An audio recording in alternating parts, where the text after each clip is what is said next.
that's always helpful. Okay, I'm gonna do that. Did you have a song you wanted me to do, or off the new record, or is it kind of like user my choice? I think what you feel most comfortable with off the new record. Yeah, I know not every tune maybe lends itself to solo interpretation, but totally up to you. Okay. And we can do that. We can do that at the end if you like, or you can do it now. It's up to you.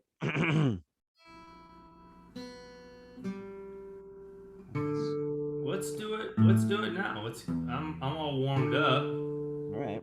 Do you want me to try playing a little bit and seeing how the audio sounds on your end first, and then no matter what, I'll record on my voice memo too. Yeah, go ahead. Okay.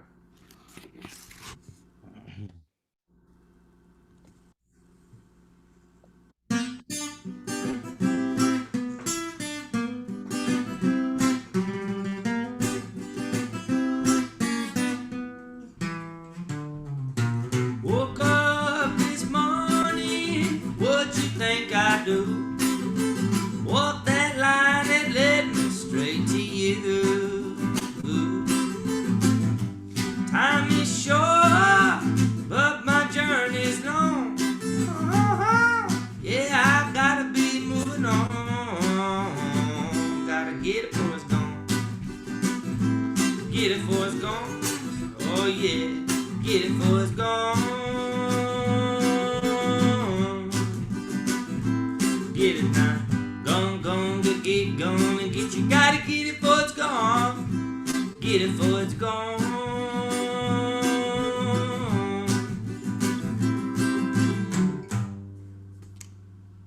How's Sounds that? good, man. Sounds pretty solid, man.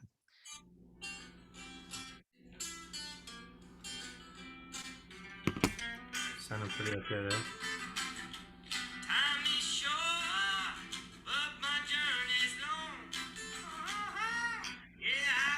Okay, cool. That'll They work. pay you good money to sing into a can. Yeah. The new can is the voice memo. Totally.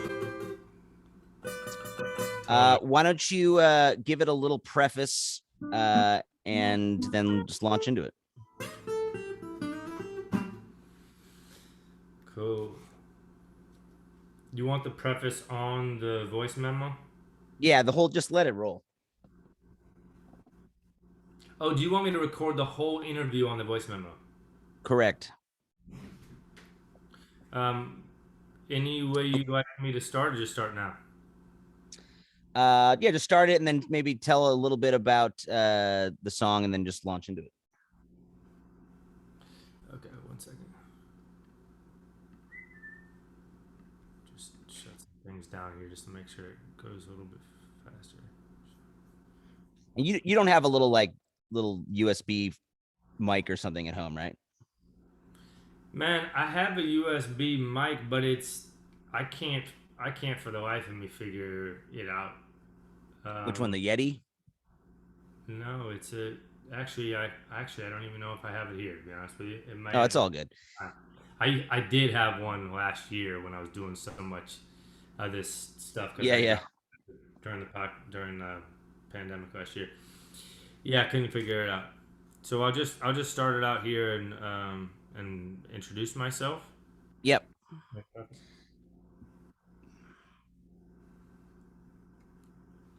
Hey folks, show from the road here on my couch.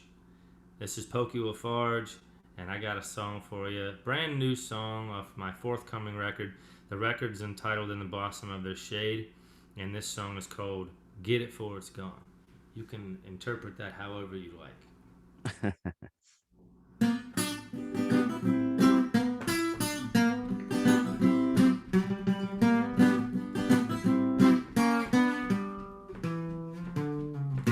Woke up this morning, what you think I do? Walk that line that led me straight to you. Time is short, but my journey's long.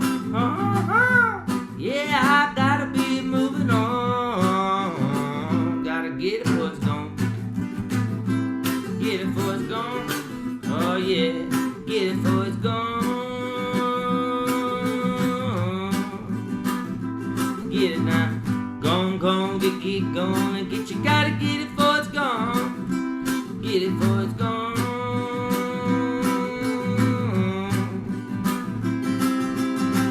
I'm gonna live life just like a butterfly. It's here today and kiss the world goodbye. Noon is breaking, I'm making my way. Hey, hey, hey. Don't throw shade on my sunny day. Gotta get it before it's gone. Get it before it's gone. Oh yeah, get it before it's gone. Get it now. Gone, gone, get gone and get you. Gotta get it before it's gone. Yeah, get it before it's gone. Get it now.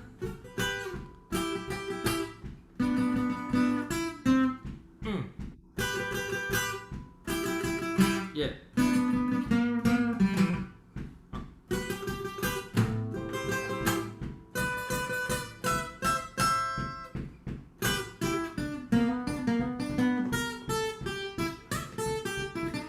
You spend too much time locked up in that room. What about what you was gonna do? That's right. People are dying, friends are far away. Hey, hey, hey. Later is always too late. Later is always too late. Later is always too late. Better get it before it's gone. Yeah. Get it before it's gone. Oh yeah. Get it before it's gone. Get it now. Gone, gone, get gone and get you. Gotta get it before it's gone. Get it before it's gone. Get it now. Get it before it's gone.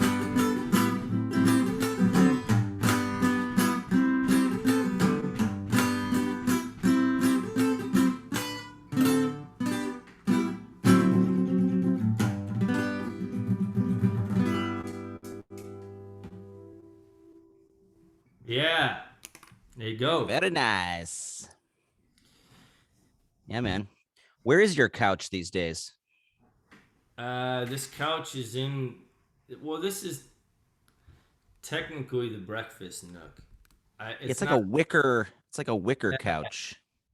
yeah, or if you're on the East Coast, it's Wicca, right? You could even say up in Boston, it's a Wicca pissa. Anybody from up there will know what I'm talking about. Anyways, I don't have any allegiances up there, so I'm not trying to like represent the Northeast or anything like that. Yeah, this is kind of like my little breakfast nook, and I give you a little tour, but it's not really for public consumption right now. I have today is plant watering day, so I Very take important day. all my plants, and they're all kind of sunbathing outside after their little bath. So it looks a little barren in here right But now. literally, where are you in the world? Got you. And that was a very long answer. Um, I'm in Los Angeles. I'm in East Hollywood, I guess you could say, Los Feliz neighborhood. So you're about 20 miles from me, even though it feels like we're so far away. 20 miles. I'm in Santa Monica. I could have just come over to your breakfast nook, but with the Delta variant, who knows? Bring it on. Bring it on. Uh, this coffee's strong. This coffee's really strong. So the new record comes out in September, and that track, I think, "Get It Before It's Gone," it's the opening track, and then you have the closer, "Good Night, Goodbye, Hope It's Not Forever." I feel like there's a natural bookend to the record of living life to the fullest, but also acknowledging that it could be taken from us at any point. And I know you went through some tough, mental stuff the last couple years. maybe even considering that you shouldn't be in this world anymore? And is this record your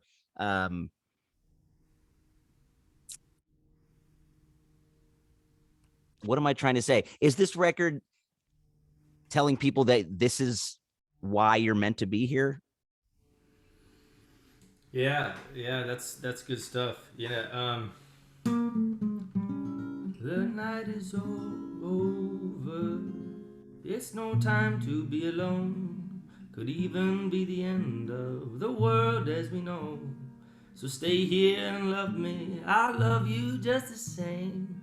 We'll sing that one song we may never sing again.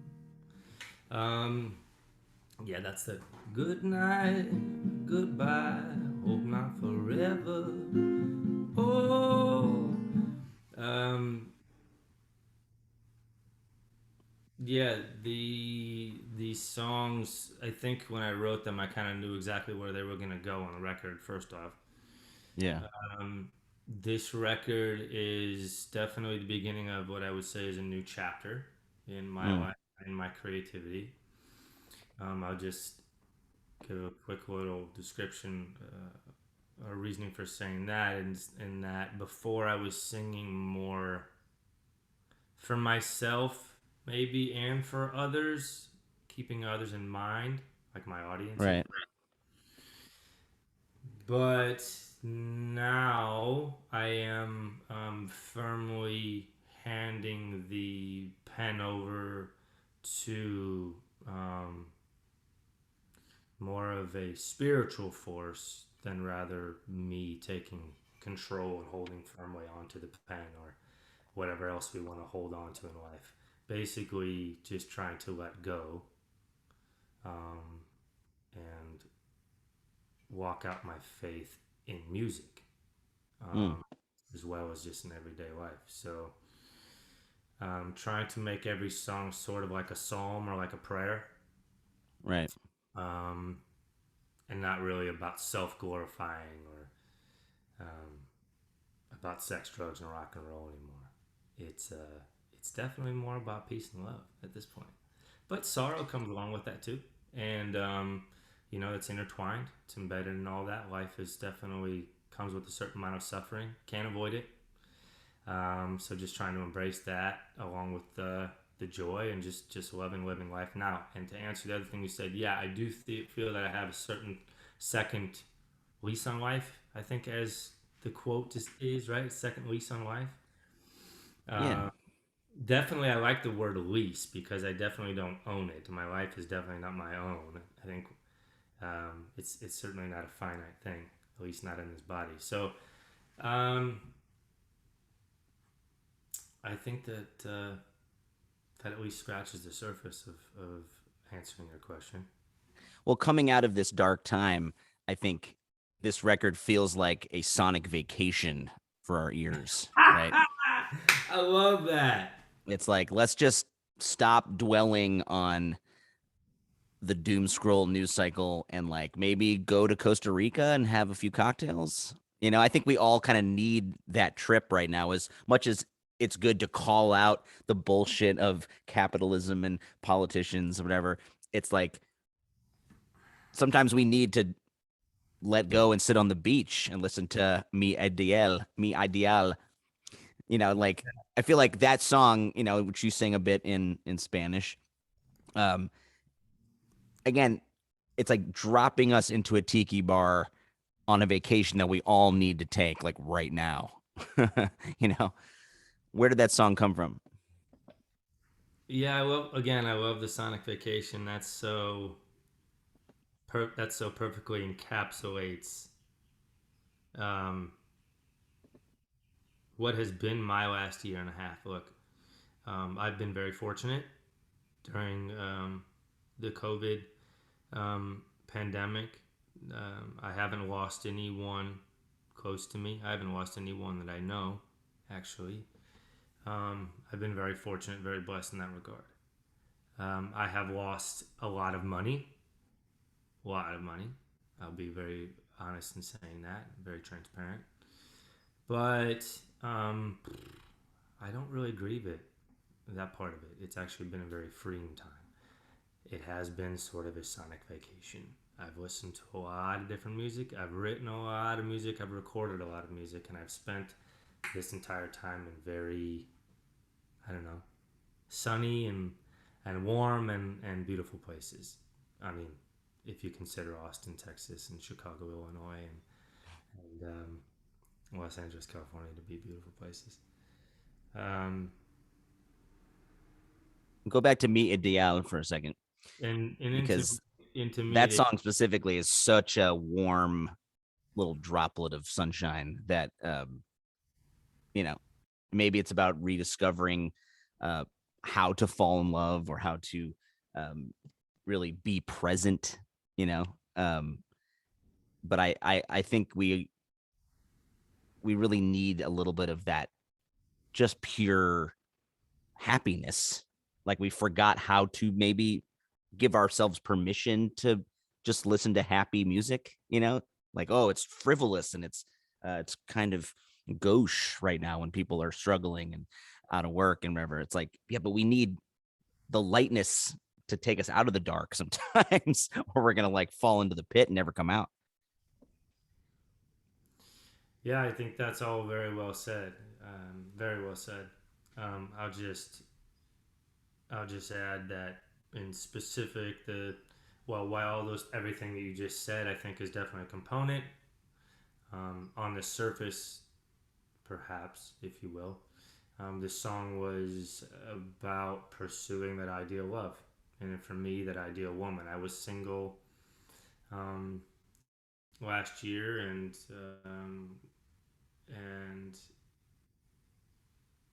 it's pretty amazing how full circle this relationship that I'm in now has come um, with this woman who is indeed my ideal woman.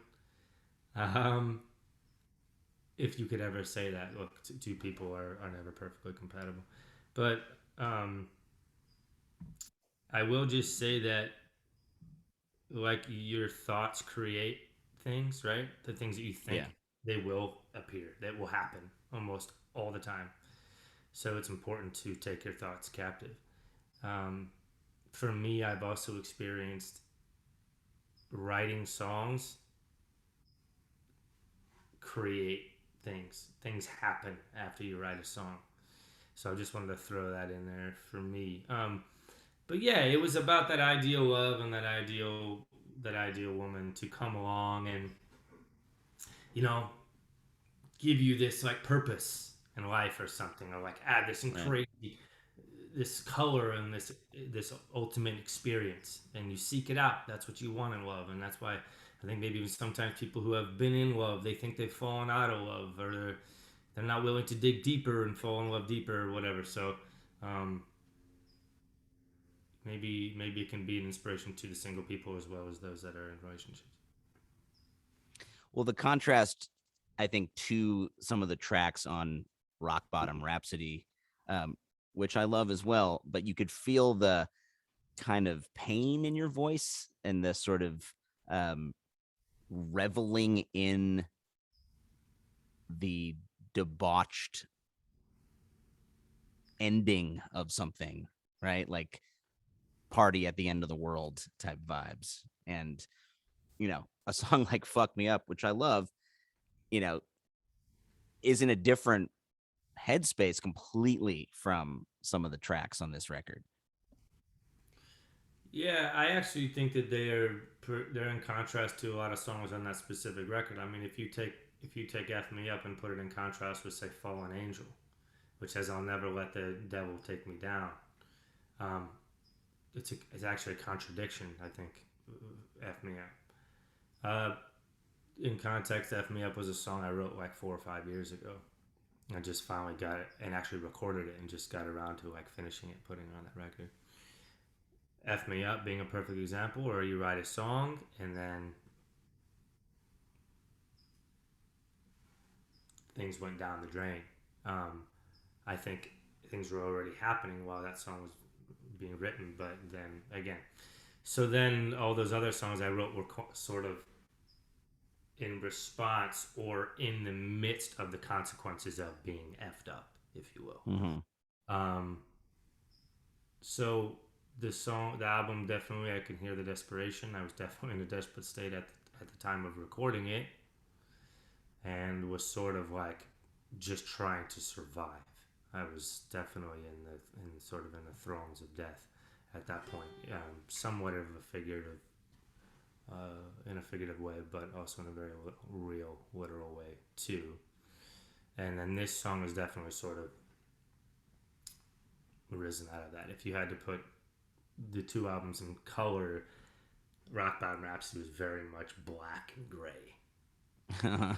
But then Get It For Its, or excuse me, In the Blossom of Their Shade, as you can see, I don't know if you've seen the album cover. Yeah, very tropical, bright colors, Yeah. green, full of life. Yeah, it's been a sort of an awakening, and looking forward to where the music goes from here.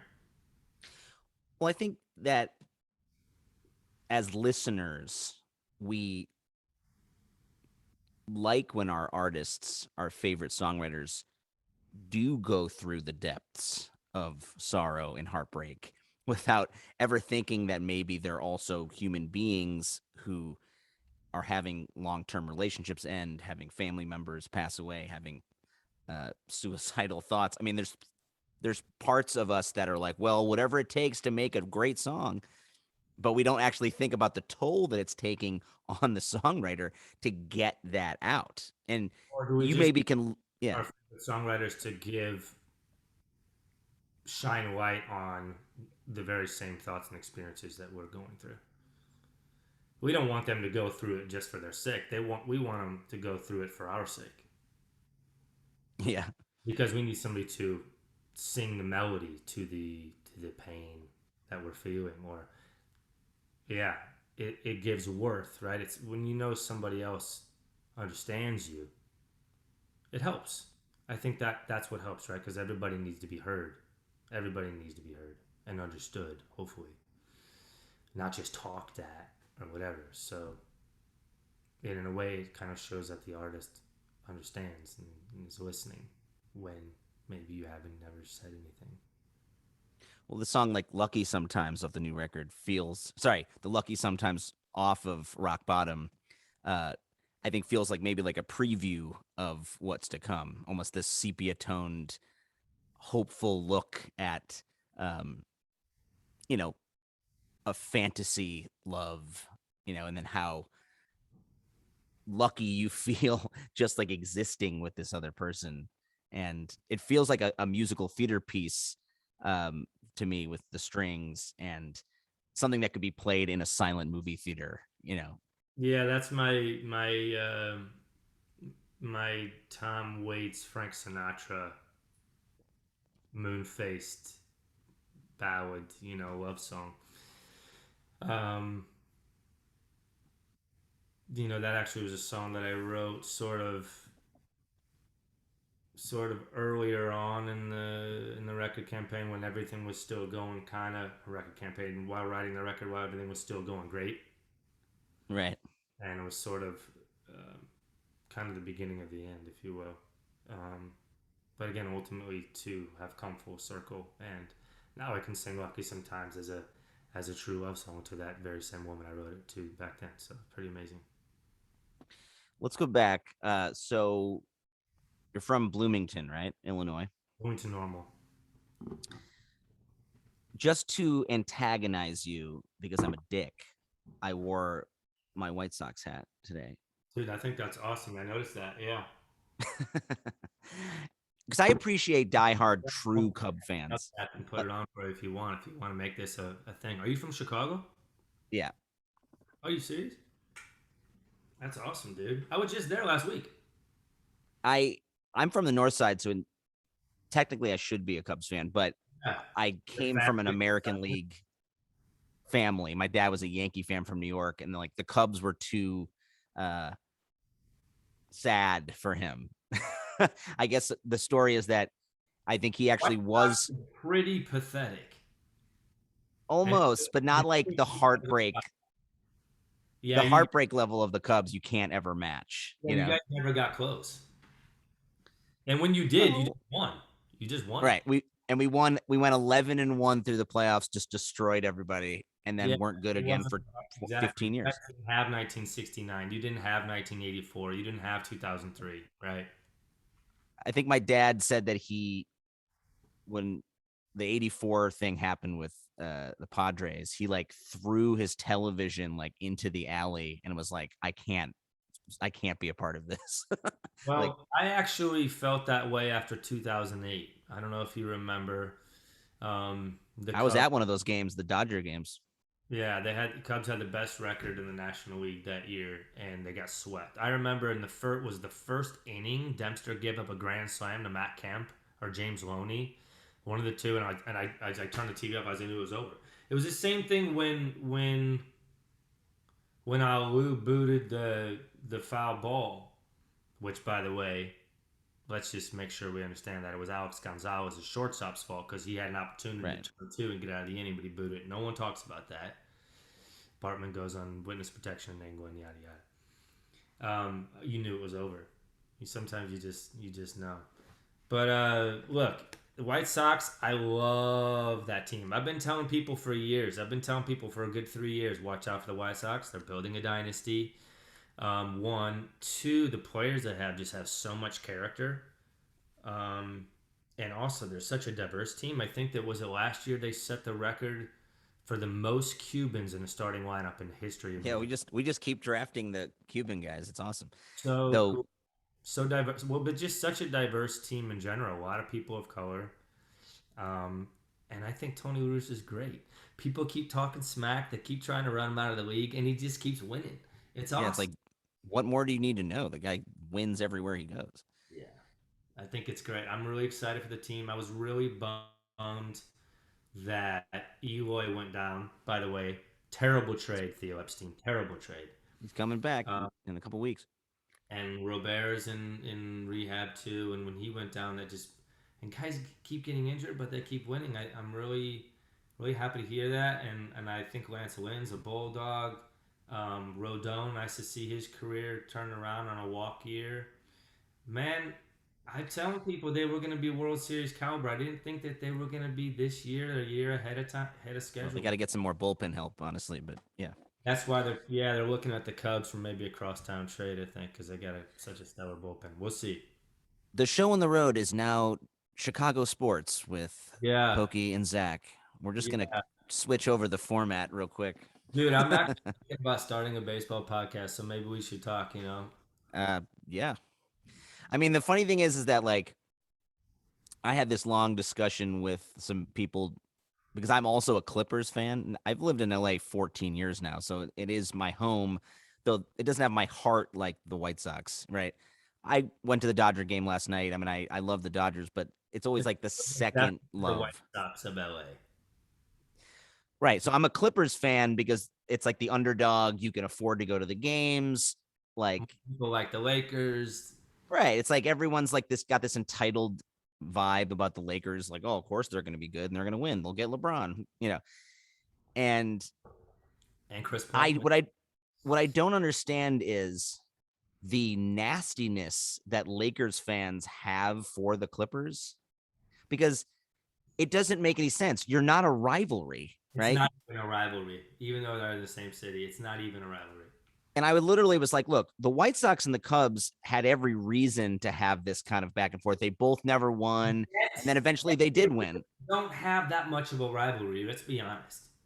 I don't think anymore, but when I was a kid, Cubs fans aren't vicious towards White Sox fans. White Sox fans are vicious towards Cubs fans. that Cubs wasn't my experience when I was a kid and I was a White Sox fan. because the White Sox don't have a rival. The Cubs and Cardinals rivalry is so vicious they could care Right. less about the White Sox. The White Sox don't have a rival.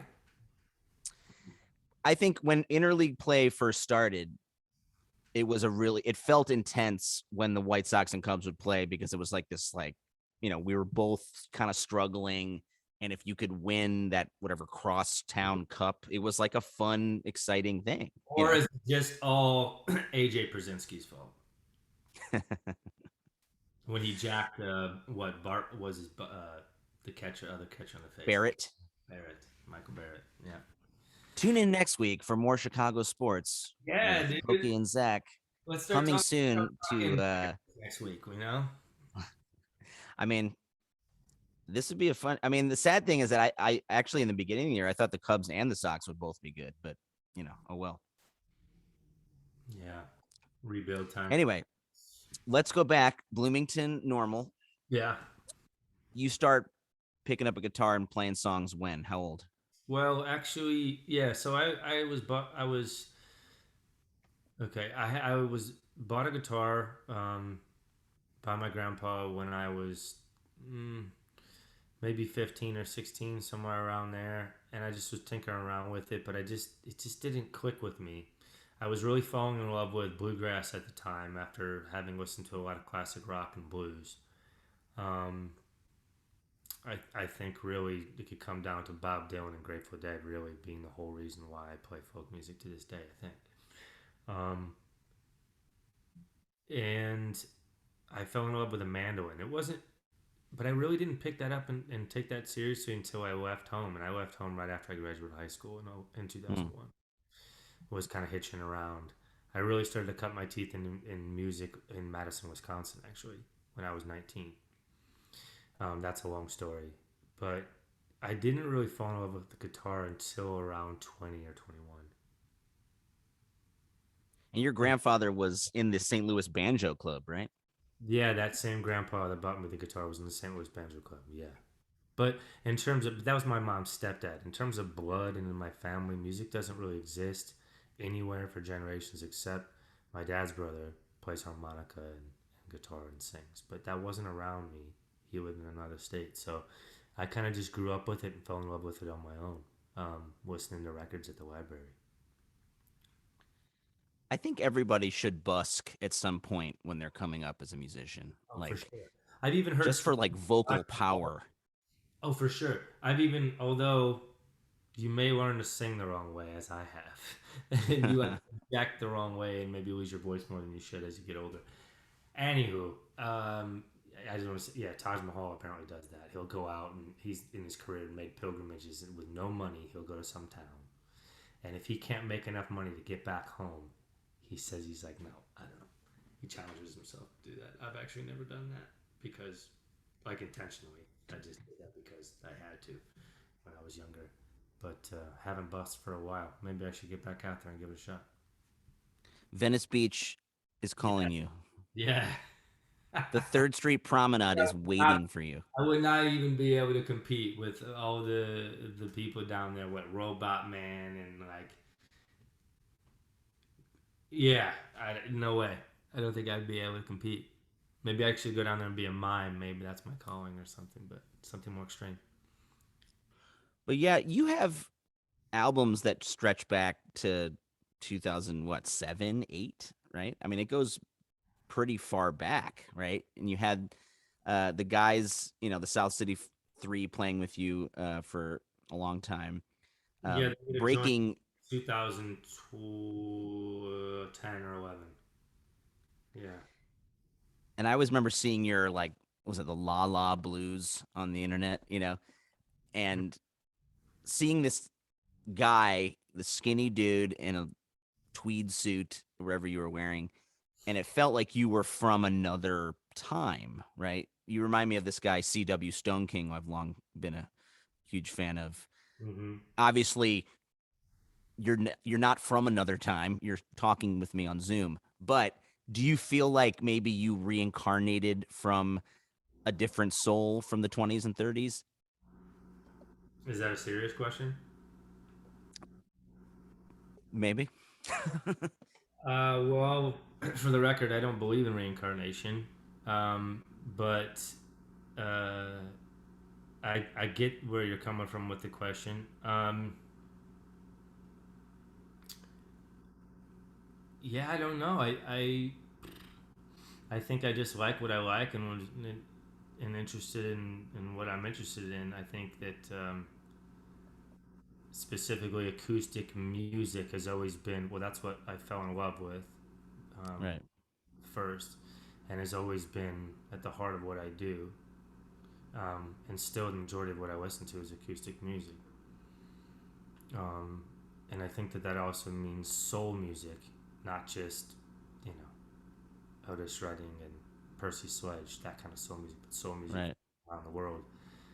Um, and those things just tend to be a little bit more vintage, if you will, or old fashioned because, music has been pretty firmly electric since, I don't know, I guess even the 50s, especially the 60s and onward. It's got more and more, I guess, less and less acoustic, I should say. So, with my interest lying in a time when acoustic music was king, um, and the fact that my style, my fashion sense, um, sort of is rooted in certain the times where my of the music I'm most influenced by, it sort of became kind of a full package, if you will. And and just also to go further, we see that today. People playing music that's more popular in the '90s. People are playing music that's popular in the '60s and '70s. You guys look like they popped out of the '60s, right? Mutton chops and long hair and bell bottoms. Right. You know, I think it just for some reasons I've always and synthesizers are popular again. Um, it seems like people are able to get a free pass when it's after the '60s. But for some reason, like I don't know, like do people talk about their fashion sense and that they're from a different time all the time? Not certainly not calling you out, but it's certainly Yeah. been a thread through a lot of my interviews from the beginning. I wonder why there's been so much focus on that. Well, I think what for me, it feels, and it maybe, maybe it feels like, oh, he's just, he's pigeonholed in this vintage world. I actually think it's the opposite. I think you embody music that is still living, right? A lot of people think like, oh, a lot of this acoustic blues, sort of this old school country music disappeared after, Hank Williams died or something, but there's people now living it and creating it in 2021, Oh, totally. I mean, country which is awesome. is so popular now, and a it's such a trend. You know, everyone's wearing nudie western suits, no matter what Right. kind of music you play. Being country is cool again. Um, I think, yeah, I think that what I've always done is sort of been a little bit more on the fringes of, very much on the fringe on the outside, and more niche than, say, pop culture. Pop culture has adopted country music. Pop culture hasn't really adopted traditional jazz or gypsy jazz or old blues. Um, but I think that it's also just like people are naturally curious because I think it's a part. It's a part of their soul. It's soul music. It's like it's Right. so organic. It's you can't help but feel it when you hear it. It's just that people don't hear it that much, you know. But when they hear people like you know Django Reinhardt or Edith Piaf or certain songs from Hoagie Carmichael, I mean, you can't help but do it. At the same time, it's also very difficult music to play. Um, I think that's actually the cool, accessible thing about country and blues. It's so easy to play, and easy to understand. So I think that that's actually been the reason why jazz has been sort of pushed out. Is because it's actually become more and more complicated.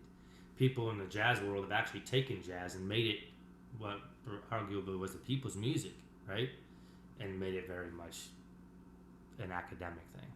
Music has become Jazz has become too academic, and when music becomes too academic, it's not for the people anymore. Yeah. For me, it all begins and ends with the blues for me as the seed of American music, as the bottom of the tree that then branches into rock and roll and soul and funk and jazz. And, you know, and it always amazes me how the most gifted musicians I know can struggle playing like a 12 bar blues. Like they can't like feel the like basic vibe of like a just a straight ahead blues. Or it feels like, oh, it's like a cliche thing that your grandpa, your dad listens to at the sports bar or something, and it's like, no. And I think a guy like Jack White, who you connected with about 10 years ago and started, he started championing your work. I think understands the connection between early blues, punk rock and roll, and beyond pop music, We'll even go deeper than that and say that Jack's a kind of guy that understands that people have been singing the blues since the beginning of time.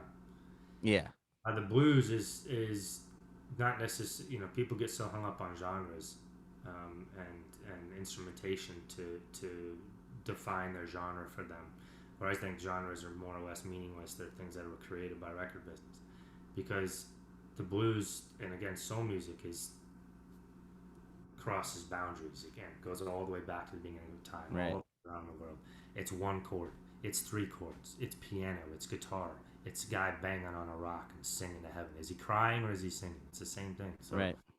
um, I think it's really just more of an essence and more of what you're tapping into, who you're singing to, and what you're saying, and how you're saying, more importantly, perhaps. You actually sample an artist, right, on this new record? Not on, not on, not on Get It Before It's Gone, but on Rock Bottom Rhapsody, Bluebird was I used a That's sample right. for the first time. Yeah, a really rare, well, a blues. Was he like a? I guess he would have been late. Right as like traditional jazz was becoming swing. So his name is Joe Lutcher. I don't even know if he recorded a dozen songs, but there's this one song that he recorded called Ojai, Mm. OJ is California Ojai. Um, yeah, and sampled that for. It's like running through the first half of the song. If you could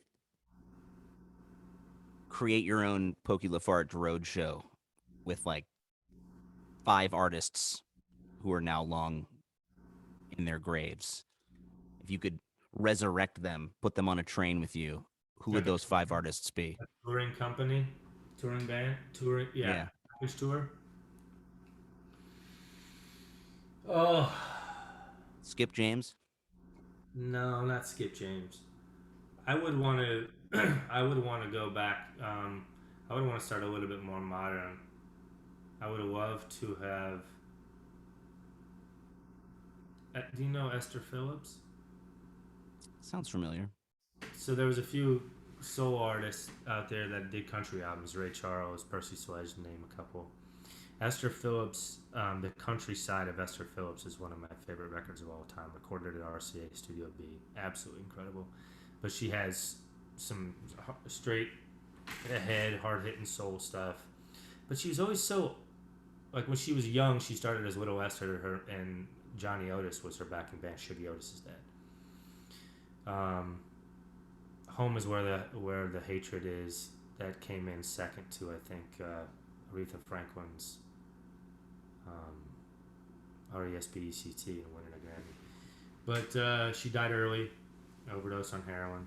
Um, dude, let's throw Edith Piaf on there. All right. Have her headline. Um, yeah, Edith Piaf, Esther Phillips. I would say um, Andres Landero. He's the king of Colombian cumbia, vallenato music. Um, I would say maybe Lydia Mendoza, who's a Mexican singer and a brilliant 12-string guitar player from like I think like 30s through the 50s. Hmm. And either Howlin' Wolf or Bo Diddley because they're just the funkiest dude that ever lived. I love those stories about Howlin' Wolf where he went back to school or something. Like he was very into like furthering his education, and I he think would like you learn do his business, right? exams. He would do his like take home exams at the bar and then go on and like spray people with champagne and go crazy. And his electric harmonica up and down. Yeah, he did that to learn. He wanted to learn business so that he could learn the. I think for getting along in the music business better, and he could, you know, the same way Chuck Berry would demand cash before the show, right? And you do pretty big business in Europe. I mean, I've seen you play in Amsterdam. We were playing upstairs. You were playing the big room over at um, Paradiso in Amsterdam. Um, what do you think the difference is between the crowds in Europe and the States? Dude, that's such a good question. I feel like I've been asked that so many times, and I don't know if I've ever been able to answer it. I don't know if I ever will be. But I know one thing for sure is that I think that there's a certain, lack of a better term, like air of mystery, being Mm, that different culture, kind of, although they, you know, I don't know. It's foreign. hmm Is that, I don't know, maybe that's a part of it. I know American culture is so pervasive across the world, um, for better and for worse. But I think that musically, arguably, is perhaps our greatest expression, cultural expression. And I think that's something that's really championed around the world. And so we kind of have a red carpet rolled out for us when we go to and that being said, especially in the Netherlands and in the UK and in Ireland, where as an American roots musician, that's where you kind of make your breakthrough. And then you're really lucky if you're able to break through the rest of Europe. I also think that in Europe, in UK, generally things are just people are surrounded by older things, mm, right? All the buildings are old. They're used to, they live a slower, more refined life, even yeah, though their politics may be more progressive, arguably, or you could argue perhaps that's because they're older and they've learned. I don't know, however you want to yeah. argue. But I think them being in the midst of older things all the time has to be a component there too, being that, we play vintage music, if you will. Um, I just know that, yeah, I had to go there to make a name for myself before I can make a name for myself here, that's for sure. Your song Rotterdam actually just came out. I think what this week, Yeah, that's right. I forgot about that. What, yesterday? 2 days? and it's a tough town. I mean, I've been there a few times. It's not like the most romantic of the Dutch areas, and I think uh, romanticizing it feels kind of awesome in its own way. Because the people are so down at that one. What's the place? Rotown. They're so down for American music, and I think it's like you're paying homage to them in some way. Yeah, well, I spent a lot of time in the Netherlands, Zach, and the thing also was that that song was more like Rotterdam is Utopia. It's not specifically that I wanted to, or even now want to live in Rotterdam to get Yeah, away certain trials and tribulations in the states. It's again Rotterdam is Utopia, but there is a high level of acceptance and sort of harmony in the Netherlands, at least on the surface. Um, and I really appreciated that. How ever since I've gone there as a lyric, because ever since I've gone there, I've always felt at peace. You know, that's for sure. Also, I've spent a lot of time specifically in Rotterdam with my friends at the Schorum Barbershop, which have become international celebrities since I started going there. Not because of me, obviously, but just I have a lot of friends there. I'm a huge World War II buff, and just knowing what they went through specifically during World War II and how the whole city right. was bombed out. They're the working class city. Kind of feels very Midwestern in that sense of how their second city. Rotterdam is the second city to Amsterdam, and the way that Chicago is second city to New York. That's a little antiquated at this time, but yeah, yeah. I'm excited to go back there and play that song for those people. I was supposed to be playing there in September, but the nightclub shut down again. So we're going to have to move it till next year. And if I'm able to do it next spring, it'll literally be 2 years removed from when it was originally scheduled. I know everything's been rescheduled like 4 times. Yeah, I'm sure you know a lot about that. So So a song like that, I know you have your guitar right there. Do you start noodling on chords and then you're singing melodies and then you put in words, or are you actually coming with a storyline first? Yeah, it's different every time. I would say generally it's with the guitar and just tinkering around with chords, and then melodies come, or I'll hear a melody and go to the guitar. Then words and storyline, or storyline and then words. It's all becomes kind of a mishmash. But yeah, almost always the guitar first.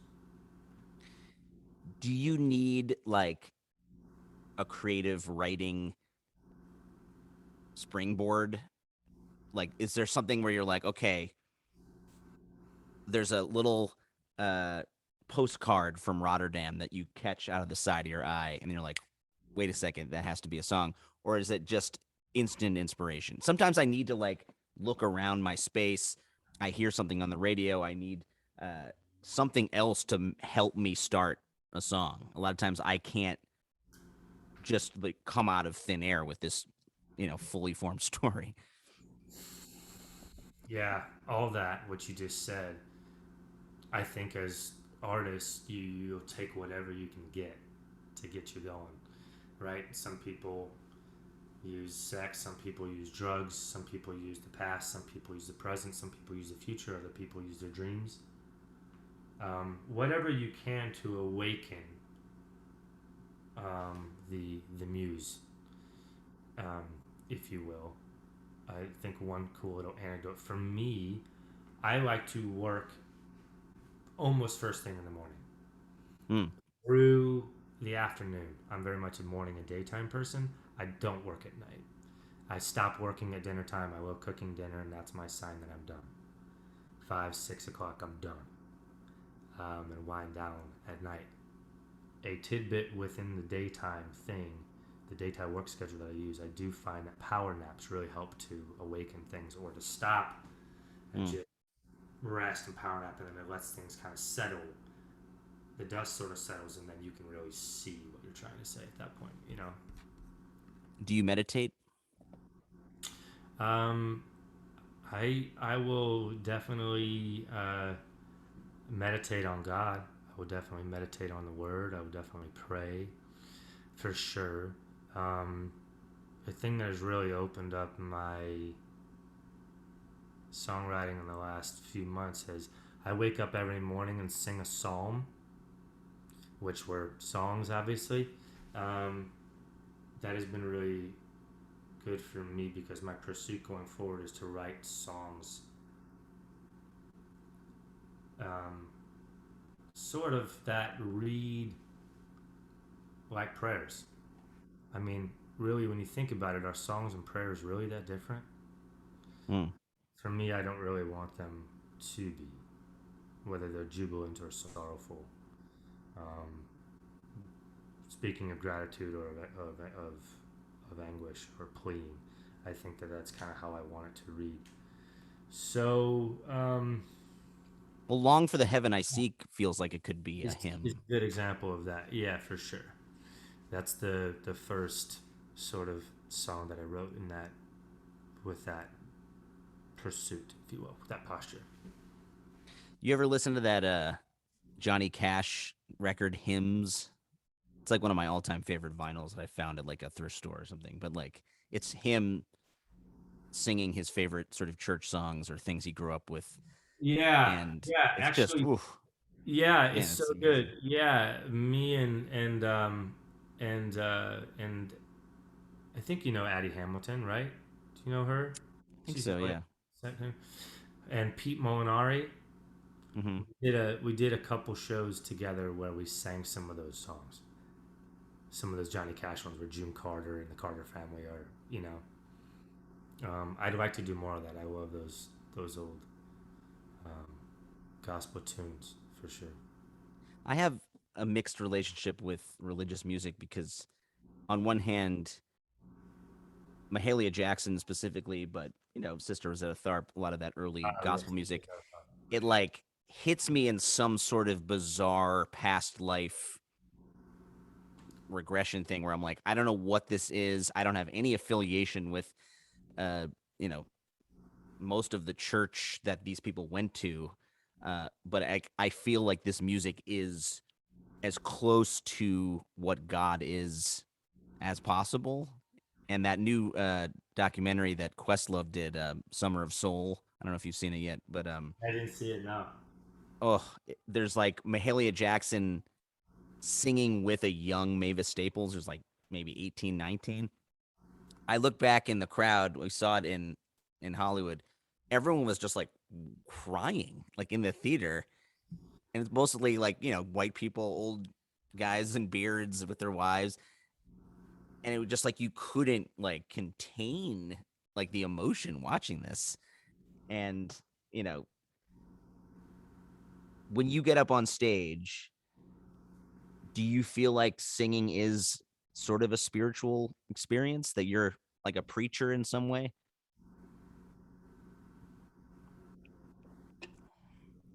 Well, um,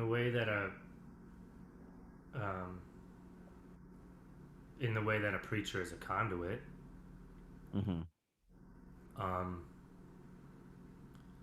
I definitely believe in the power of song. I definitely know that God loves music, um, as angels are singing in heaven around Him daily, all the time, worshiping. Um, music is a part of who we are. Um, I don't think that music is the only way that I could carry out my gift of life, get the gift that I was given. I think that I was put on earth to spread joy. Mm-hmm. I think I can do that with music. I can do that with conversation. Um, I can do that in a lot of different ways. But music is definitely something that I enjoy, and I'm grateful for that opportunity to sing. Um, being more aware of more of all of those things now. Um, I'm very, very conscious of who I'm singing to, and the power that can have not only in the spiritual world but also in this present world. Again, as you said, when you hear music, you can't quite explain it, but it touches something inside of you because you have a soul, um, and it's doing things, more things than you can really interpret it probably in a conscious state. I mean, just in the same way that we're taking in more that we can process at any given time, but it's all there. It's all there. It's all there. So that's what's so cool about music, because it can awaken these things that you haven't been able to explain yourself yet. As much as you pray, as much as you write, and as much as you talk. Well, right? When you get in this state, you'll write things you're like, what am I even saying right now? So that's Mm-hmm. exciting. Yeah, I feel like songwriters, and maybe you agree or not, I think we often have trouble maybe feeling things as deep in our personal life as we do in our writing or in our performing. Like sometimes, you could say, "Oh, I love you" to your partner, but like if you write a song with the love in it, it's like the fully realized personification of your love. Like I feel like um I have trouble just sort of opening up about emotions or about basic kind of like fears. But man, I can write about the apocalypse or about people losing their lives and their sanity in a song, and I feel totally natural That's doing it. okay, though. You know what I mean? As long as you're aware of what you're saying, and maybe you, again, I think that you can learn from what you're writing. You can learn from keeping a journal, writing a song, keep a keep tabs on what you're saying to your shrink. I mean, everybody has a different love language. Everybody has a different way of showing their love. Everybody has a different way of receiving love. I think that's okay. Actually, at the same token, I think that that's really cool that you show love and you show what you're going through in a song, because then you're creating something. Right. You're creating something. Words get lost all the time. You can pour your heart out to your partner, to your friend, to your family all the time, but the words go in one ear and they go out the other. You know what I mean? Words are powerful, no doubt, but a song is a creation that could last perhaps the test of time. What is the most romantic thing you think you've ever done? Dude, that's such a good question.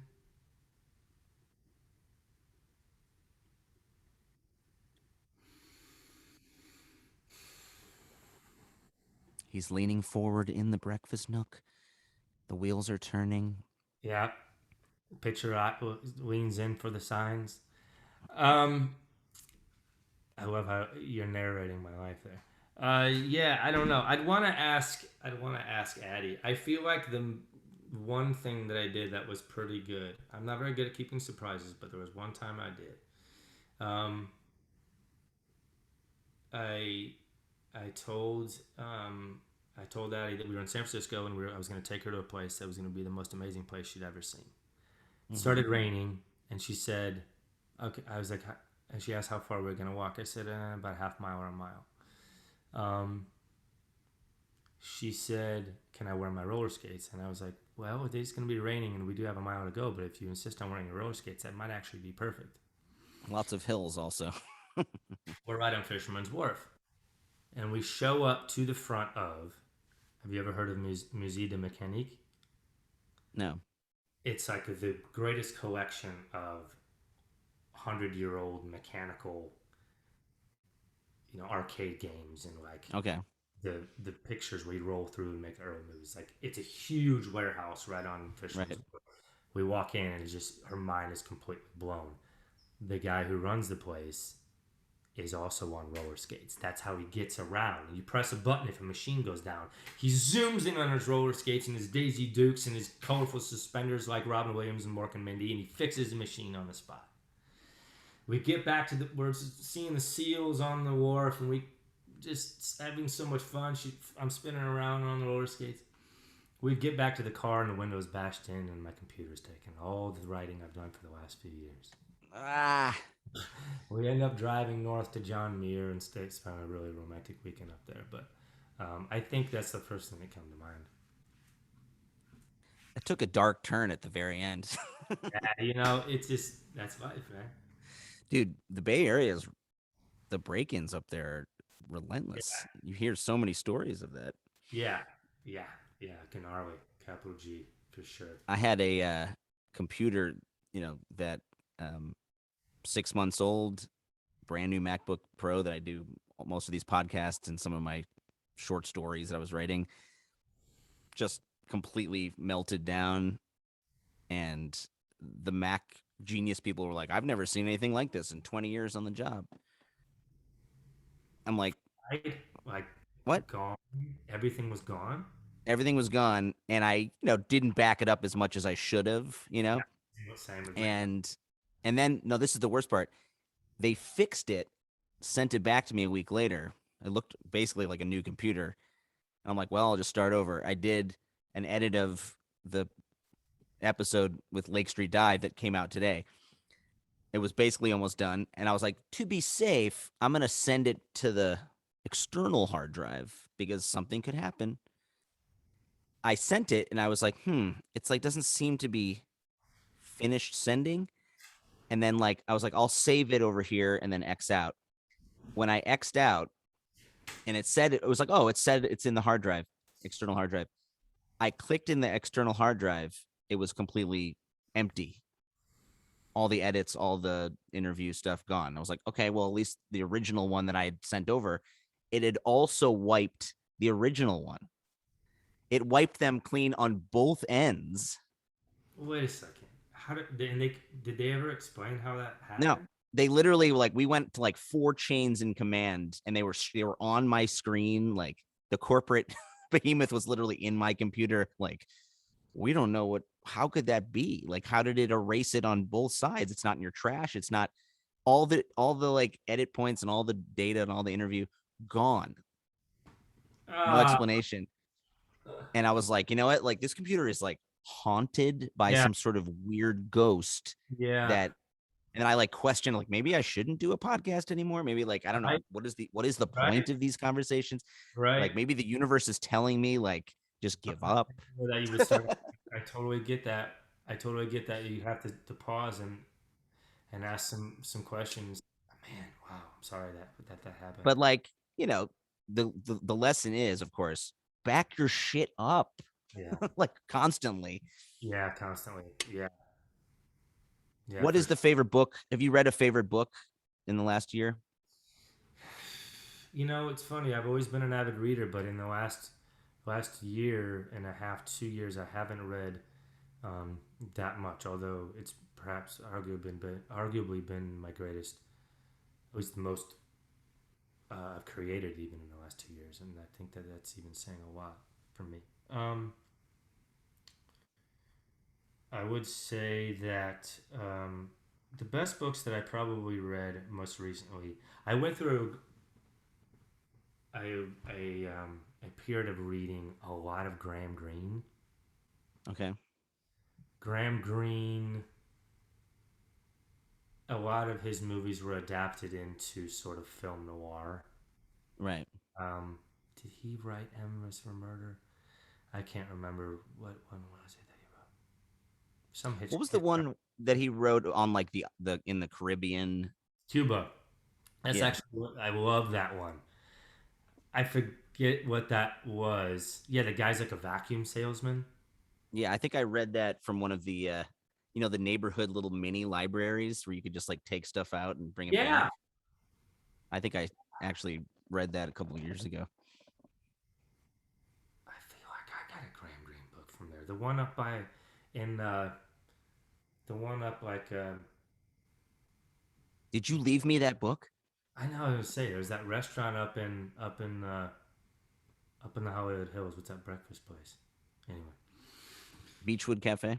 yeah, that's where I got a Graham Greene book. I The think. best oatmeal in Los Angeles? Nice. Yeah. Yeah. So you've Graham. been cooking a lot during the Cooking lockdowns. a lot, dude. Cooking a lot. Yeah, I go to the gym a lot too. So eating a lot. Um, You a took lot of up boxing, is that right? clothes.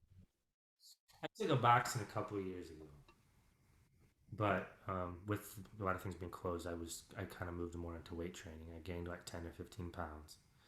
Um, For we'll see. people who don't know him, he's a skinny as fuck dude. Not no mo, dude. Oh, look at that. All right. Still skinny, but yeah, I guess I always will be. Yeah, I've been working out a lot and eating a lot, cooking, getting a lot of plants, writing a lot of music. Um, life's been good, man. Let's go out with the song Drink of You.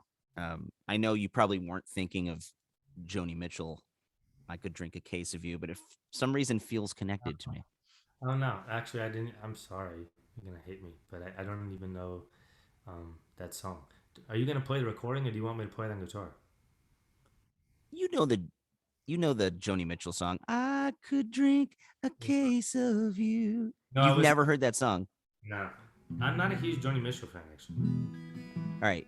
Did It's you want to play the maybe recording? a cliche at this point, but like stop what you're doing after this and listen to Blue from start to finish. It's like probably one of the greatest albums of all time. And it Yeah, was written about 5 minutes from where you are. yeah. I'm just not crazy about Joni Mitchell, man. I don't know. It's just never really hit me. Subconsciously through the ether of the Laurel Canyon air, maybe it filtered into your brain, Yeah, it made whether me you wanted it to or not. my songwriting lately. Who knows, man? And I think at your behest, I will revisit that definitely. Album Blue. So tell me about Drink of You before you play it. Yeah, Drink of You was in the midst one of the first songs I wrote of the last record, early 2019. No, yeah, sorry, one of the first songs I wrote for this record, early 2019, when I just recorded Rock Bottom Rhapsody. I wrote two songs, Drink of You and Yo Yo, which is on the record. Um, Two songs that are very much when I was still in a very sorrowful state and still drinking heavily. So, yeah, I think just more of like, well, if I can't have you, I'll just think of you and drink. If you could pair a cocktail with this, which drink would it be? Wine it wouldn't be a cocktail, man. Wine, wine, wine, wine, wine. Love me some wine. I don't drink no more, but man, do I Red? drink a lot of wine. Red, orange wine, anything from the grape, man. I love vermouth, you know, um, Amaros. Yeah. anything from the great. Have you toured in northern Spain For sure. Yeah. Um, when they do the pours from over their head? yeah, in Basque Country. Yeah, Bilbao. Yeah. And in the south, Granada, and down to Sherry Country. Although I need to spend more time down there. Yeah, Okay, Sherry so have stuff. some Spanish natural wine, pour it from above your head, and then listen to this fine ditty, Drink of You from Pokey LaFarge. And then after that, more Chicago sports. Yeah, I heard that. Will Chris Bryant be traded? I hope so. I hope so because he's gonna want too much money. He's overrated. He can't stay healthy. He gone, son. I As say Hawk get would rid of say, them he all. gone. Get them all. Get rid of Javi. Get rid of Rizzo. Get rid of trade Kimbrel for prospects. I like Willie Contreras. Good catchers are hard to find, so I'd hang on to him. This is why people don't realize how difficult it is to win like more than one, right? Well, Like especially even today in with revenue sharing and salary caps. I mean, when was the last back-to-back champion? The Yankees in the '90s, it's a good question. Yeah, probably. right? That was the last back-to-back champion. Because even the Giants, they won three, but it was every other year. Yeah, that's why I'm glad the Dodgers finally got over the hump and won last year, but it would feel more official if they could win it again. I don't say we should put an asterisk on that season, but a 60-game season. That's kind of the thing about baseball is it's a marathon and who's still standing at the end. I don't think you can really say who's still standing at the end of 60 games. That being said, there was plenty of hardships, plenty of things they had to overcome. People they were losing players to the COVID protocols all the time. So, yeah, Well, the fact that the 2017 thing still counts for the Astros is fucked. I mean, it's crazy town. baseball is it's a game it's it's really irking me to no end because again, they allowed the steroids to happen. They've allowed the sticky substances to happen for pitchers to get increased spin rates on their pitches. It's so hypocritical. Like, when do they draw the line? It's the same thing with politics. It's the same thing. Same kind of beast. Um, yeah. And they allow the Astros to keep their World Series. It made me laugh because of the when the Sox played the Astros last week, the fans blew up inflatable garbage cans and were Yeah. bopping them around the stand. Yeah. Yeah. Yeah. I mean, the trolling will not stop anytime soon. That's for sure. The thing But is, though, they're still good. to the credit of the Astros, they show everybody how good they are. They're You know, still fucking good. Springer, they got rid of Cole, and they're still arguably the favorite in the American League, especially with whoever they may add in the trade deadline. That's also what makes it so heartbreaking. Why Yeah, would you need to cheat if you were that good? yeah, But it's the same thing with Clemens. It's the same thing with McGuire. It's the same thing with Sosa, Bonds, on and on and on and on and on. yeah. I think. Well, I think guy, and I'm glad that Kershaw won, but Kershaw like being portrayed as a choker by blowing those games like that, like could ruin this guy's career, right? Like it's like yes, you could say in retrospect, well, but they were cheating, but in the time, I was one of those people where like this guy cannot do it under pressure. Get Mm, him out. but he choked long before that. 2016, he got We can't play the Cardinals. He like choked hates playing against the the Cardinals. Cubs too. The Cubs destroyed him. He choked for years leading up to last year. So I think that the verdict was pretty much in. But hey, he got one. Now he can rest. I want the rematch of the 1959 Dodgers White Sox World Series. That'd be fun. 1959. I thought 1959 was Yankees Dodgers. Now, 1959 was the only time in the 20th century the White Sox made the World Series after 1917, and they played in the Coliseum. It was like right when they moved out here, Yeah, and they they moved out they in obviously didn't win, but and Dodger Stadium they moved into in like what 60. One or two, 64, I want to say. I don't know. like that, right? What is your favorite ballpark? What was it? 1961. Then the Yankees played the Dodgers. Because I'm trying. Is that what it was? Because I'm trying to remember. Because that was the year that the only perfect game was pitched in the World Series by Don Larson for the Yankees. 1961 was Yankees Cincinnati. Okay.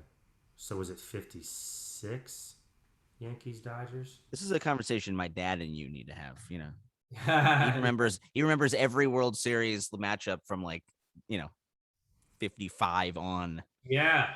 As he would have, right? Yeah. We have an autographed Sandy Koufax like magazine cover in our basement. He was like a huge Sandy Koufax fan. The left arm of God, right? Isn't that what they said about Sandy Koufax, the left arm of God? But Retired at age 30. yeah, unbelievable. The best baseball stadium is not even close. It's Wrigley Field. There's just nothing that compares. I mean, a brick wall, ivy growing on the the manual scoreboard, the All right, cityscape. it's a bit biased because you're a super fan, but besides Wrigley Field, A bit biased because I'm a super fan for sure. Besides that, I like Fenway. It's pretty cool. I haven't been to PNC. I don't think I'm going to consider any new stadium up there. I'm just not going to do it. honestly, PNC is the most beautiful of the current stadiums that I've been to. The view Yeah, in San Francisco is also incredible, but yeah. San Francisco's nice. San Francisco's nice. Unfortunately, the Giants fans ruin it. It's more of a high school football game. Like no one's watching the game.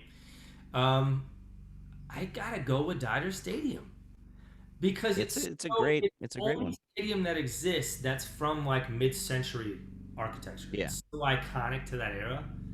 Um, the view of the mountains last night was pretty majestic. nice.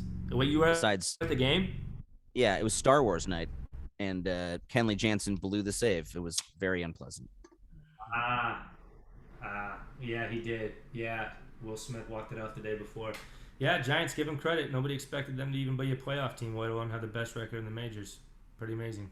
That's why I always say it's never worth it to spend a crap ton of money on sports tickets because it's a 50-50 chance they're going to It's completely do never nothing. worth it to spend $300 million a year on payroll. Like, why do teams spend so much money on their? It just doesn't make Well, any sense. because not everyone's as smart as the Rays. But I think teams are catching on. That it's now all about young, cost-controlled prospects. It's becoming a younger man's game, more so than ever. Because when you reach arbitration, your contract just gets crazy, and you become Mike Trout, $400 million man, arguably the greatest baseball player of all time, who can never stay healthy. All your money down the drain. well, in Pujols, I mean, it's like that never worked out.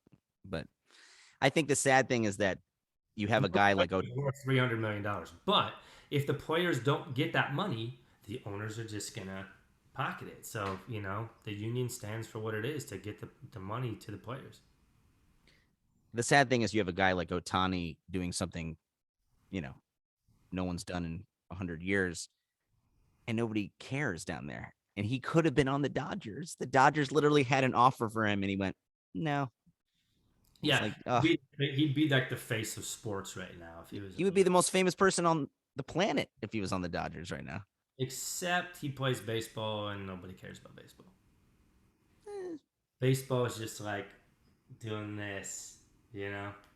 So the 50,000 people who go to Dodger games every night may disagree, but I think overall it's hard to keep it as a national isn't that? fixation like football. I think It's the a very localized tribal thing. for sure. And in cities in New York and Chicago and San Francisco and LA, those iconic baseball cities, of course, it's huge. But again, yeah, like on a national stage, yeah. No way. White Sox are in first place. They're crushing it right now. We can barely get 30,000 in the park. It's just the Yeah, way it is. yeah. And tune in next week for Crosstown Conversation with Pokey and Zach. I'm serious. I think this would be good. It could be like smart, like little, like 30-minute, like weekly updates. I mean, again, Look out for my baseball podcast, yo. I'm not joking. I just gotta see if I can maintain it while I'm on the road. Yeah. Well, also like when the Like, how Cubs do are in a you podcast downswing, when it's you're on gonna the road? be Like, how do you do that? You just bring the recording uh equipment and to get set up in a hotel room and boom. yeah, well honestly for the first what couple years before this, I mean I've had this on what 3 years now. Like it would be at festivals, you'd meet up with people. You can meet up with some really cool people that you'd never normally see. Also, the concept of doing stuff on Zoom didn't exist. So that was like, oh, of course you'd have to do it that way. Now it's like, but actually the Zoom thing has been a blessing as there's people much, probably bigger than would normally talk to me, would, who actually would feel comfortable, you know, I talked to fucking Dave Stewart of the Eurythmics. Like there's like some really bizarre, interesting interviews that I've been able to do from his bunker in the Bahamas. You know, That's amazing. it's not like I'm going to be going through there and like interviewing him with my little mic. Nice. But I just love hearing people's viewpoints on stuff. Anyway, I gotta take off. Thank you for chatting with me, and let me know about the baseball thing, man. I will, man. I will. Well, thank you very much for taking the time and asking And the such. new record is fucking great, dude. I mean, it's Thank it's you. really fun, and Thanks. I've been a fan of yours a long time, and I appreciate that you're fucking doing it, man. It's just every one that comes out is better than the next. So sweet. I really appreciate that. Thank you for saying that. The email that eventually you can send that audio to, show on the road pod at Gmail Okay. or Dust Bowl Revival at Gmail, either one. But show on the road pod would be great. I'll probably have to upload it into a Dropbox and then send it to you via that. If that's okay. Yeah. Okay. Or send it to your manager or whatever. Okay. Thank you, man. Appreciate you. You too. Take All care. right.